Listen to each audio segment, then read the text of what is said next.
तो ये बहुत बड़ी एक अच्छी अभिलाषा देखी जा रही है। इससे किस सेक्टर में फायदा होगा अब हम ये भी समझेंगे सर।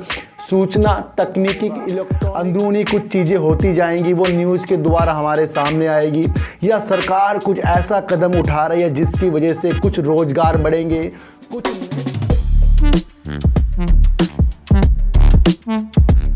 नमस्कार, आप देख रहे हैं डीप सर 6 और आज बात करेंगे सर कि क्या फैक्ट्रियों में जो पहले 8 घंटे तक का वर्क होता था उसमें जो विधायक एक पास हुआ है उसके अंदर 12 घंटे काम करने की अनुमति मिल गई है, वो कौन से राज्य को मिली है उसके बारे में भी हम एक बात करेंगे सर।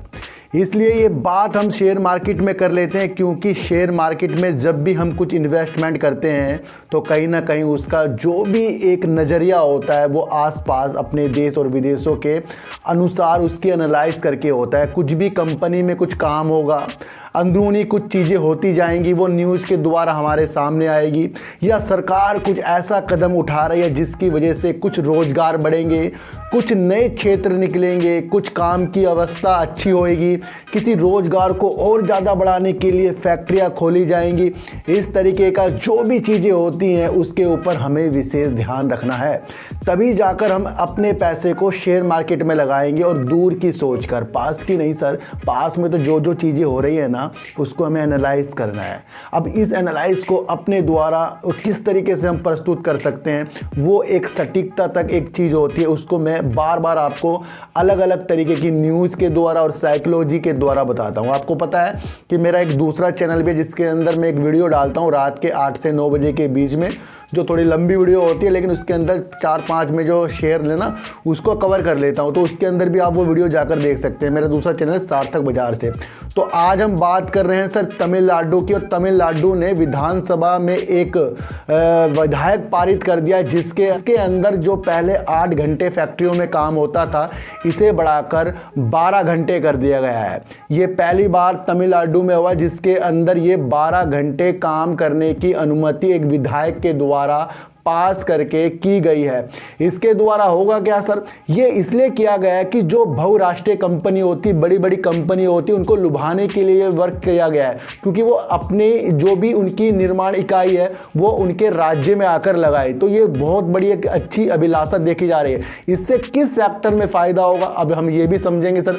सूचना तकनीकी, इलेक्ट्रॉनिक्स और फुटवेयर और टेक्सटाइल, अब इन जो भी कंपनियों के शेयर आपके पास हैं इसके आने वाले, यानी कि आज से 2-3 साल का मंशा बनाकर चलो, क्योंकि अभी अनुमति प्राप्त हुई है और वहां पर पहले भी कंपनी वहां पर होंगी इस तरीके की जो फुटवेयर में काम कर रही है, टेक्सटाइल में काम कर रही है, इलेक्ट्रिक्स में काम कर रही है। तो कहीं ना कहीं ये सारी चीजें वहां पर होंगी। तो वहां पर अब क्या होगा, 8 घंटे की बजाय 12 घंटे काम करने को मिलेगा। आपने कभी पेपर दिया होगा, वहां पर लिखा होगा कि 2 व्यक्ति इस काम को इतने दिन में करते हैं, तो 4 व्यक्ति कितने दिन में करेंगे, अभी 4 व्यक्ति जल्दी करेंगे। इसी तरीके से कोई ऑर्डर जो होते हैं कोई भी कंपनी में, फैक्ट्री में, तो वो पहले 8 घंटे का जो वर्क वहां के जो कर्मचारी करते थे अब वो 12 घंटे करेंगे। तो ज्यादा क्या होगा, ज्यादा निर्माण के चीजें निकलेगी और हमारा देश जो है ना आयात पर निर्भर नहीं है। अब क्या करना चाह रहा है, वो निर्यात पर निर्भर होने की संभावना बना रहा है कि यहां से ज्यादा बाहर माल जाए। आपको देखने को भी मिला है कि बड़ी बड़ी जो कंपनियां अब इंडिया में अपनी मैन्युफैक्चरिंग प्लांट खोल रहे हैं। तो यहां पर एक अभिलाषा जब ये तमिलनाडु से शुरू हो गई कि 12 घंटे काम करने का एक विधायक पारित हो गया, तो अलग अलग राज्यों में भी इस तरीके का काम होना अनिवार्य होगा। कर्नाटक एक ऐसा भारत का पहला देश है जिसने 24 फरवरी को फैक्ट्री में काम करने वाली महिलाओं को अनुमति दे दी है 12 घंटे काम करने की, यानी रात को भी वो महिलाएं काम कर सकती हैं। ये पहला एक ऐसा राज्य जो है कर्नाटक बन गया। ये आपको समझकर सर चलना पड़ेगा। तो कहीं ना कहीं इससे दिशा में बन रही है कि टेक्सटाइल वाली कंपनियां, फुटवेयर वाली कंपनियां, इलेक्ट्रॉनिक्स वाली कंपनियां, इसके अंदर हमें विशेष तौर पर ध्यान रखना चाहिए, क्योंकि नई इकाई खुलेंगी और जो पहले इकाई होंगी उसके अंदर भी काम होने की संभावना बढ़ जाएगी। तो इस तरीके की वीडियो देखने के लिए मेरे चैनल पे आइए और अपने ज्ञान की वृद्धि को ज़्यादा बढ़ाइए, बल्कि अपने पे डिपेंड रहना है। अपनी वृद्धि सर, मैं आपको एक चीज़ बताऊँ कि शेयर मार्केट में ना आप सबकी बातें सुन लो, करो अपने दिल की, ये मैं आपको बता रहा हूँ। और जो आपको बिना एनालाइज किए ऐसी ऐसी चीज़ें बताता है, टारगेट 25, 30, 100, 200, वो कुछ नहीं है उसके अंदर, वो कुछ नहीं होता इस तरीके से।